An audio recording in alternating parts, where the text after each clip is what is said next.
Hello, good morning. My name is Juliana del Carmen Ramos Mendoza. Today, my going to talk about Canada and why its culture, history, and language shape in national identity. Culture.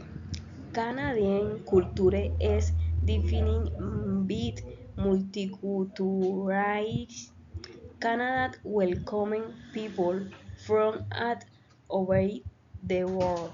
This is visible in the food festival like Karimba in Toronto and values lead politeness and respect diversity. Canadians are sorry and they show their free identity. History. Canadian history started with indigenous people in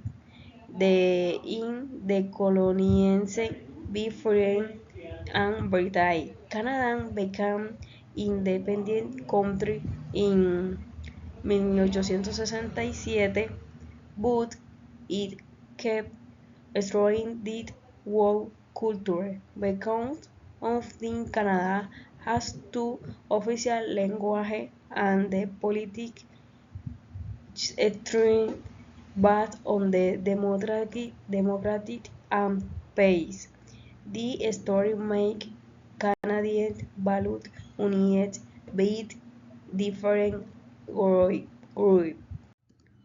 In conclusion, Canadian identified Commonwealth matched indigenous breed and the French history plus its multicultural bilingual language.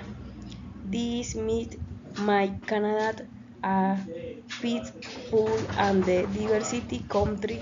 Thank for why. Thank you.